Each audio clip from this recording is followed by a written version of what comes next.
This is your video at 12.2 kilometers an hour, 3% incline. This is at real-time speed. So before, if we look at that before compared to after, we can see that we're running with a lot more purpose, and we're using a lot more muscle groups in the lower part in terms of glutes and hamstrings, which I've already identified in the side video, and the upper part in terms of using those shoulders and those arms more effectively. So let's slow it down and break it down into a couple of points to begin with. First of all, if you just look at the foot position on the right foot, what we had before was a slight internal rotation of the heel and the toe wanting to go away to the outer part of the treadmill. So we see that before on the right.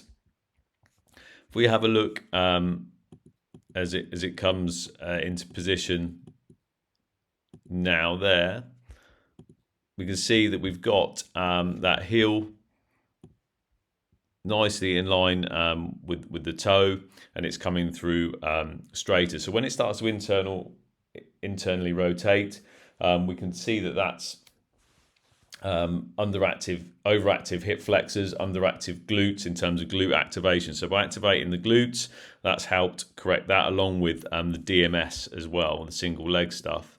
If we have a look at the left, this was more pronounced before. We had that heel wanting to internally rotate. Just see that clearly there, a little twist. If we look at it now after, we've got a really fine position, again, where we've got that heel nicely in line with the toe.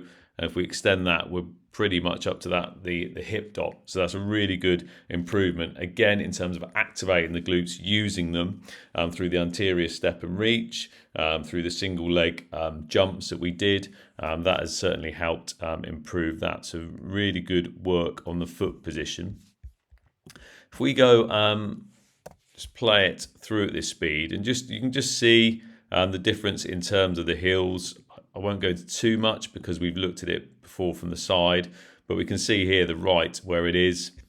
So we've got the knee crease there, and that's where we were in relation. Here we can see that we're up to the top of the glute, and if we just play it through on the left, so before, we can see where we were and how it's coming down, and whereas after now, we've got that position where we're up to the glute hamstring. So really good improvement on the leg cycle.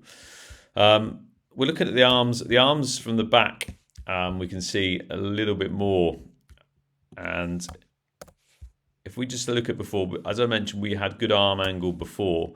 But what we did have was we were getting a gap between the arm and the ribs on the left. And we can see from that left before, we're getting that arm wanting to come across our body. And because we're not using our arms as effectively, we were getting a twist. So that twist across those shoulders, you can see that what we're starting to get is they're out of alignment, and we're going to start to put stress on the lower back because the torso is taking over the running action. If we have a look at the right,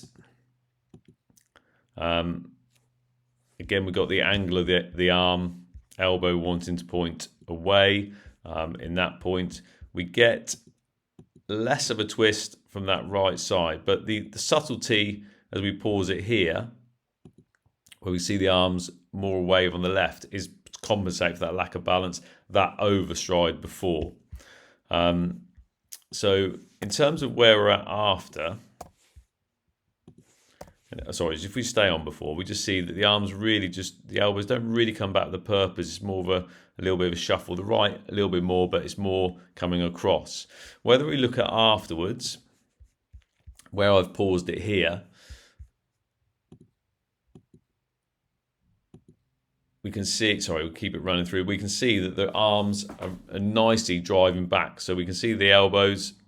We've got that right arm nicely close to our body. Got the elbow coming towards us. If we look at the left, okay, again, we've got that that arm coming back towards us. We're working nicely to the hip. Also, we can see the shoulders are square and our body is facing forward to the window. We're coming back to the hip, and again, that shoulder is square. The key is that we're seeing next to no creases in the back of that lower shirt, which indicates that our shoulder posture is improved because we're using those shoulders in the running technique. And also, the arm has got closer to that hip position to indicate that we've improved our proprioception, our balance. In terms of going forward, just need to think about that left arm, just opening that, make sure we are keeping it on the same side of our body. Still looks like we've got a tendency to come across on that left, the right, reduced. But again, it's just to keep thinking hip to shoulder. But it's a really good improvement on the arm drive. The elbow coming back is what propels us forwards. If we just watch it in motion now, we can see after our shoulders are square facing towards the windows, before we got that twist and we got that rotation from that torso. So all in all, really good improvement on the three areas, which were improving the heel lift and leg cycle, reducing the overstride, which is eliminated, and having better effectiveness with our arms, which now, by using those arms, would give us speed, balance, rhythm, with improving our shoulder posture because they're square, activating our core, and that is what has made a massive difference to the leg cycle as well. So really good work, Jez. Any questions about any of those aspects, please do not hesitate to get in touch. And good luck for Chicago.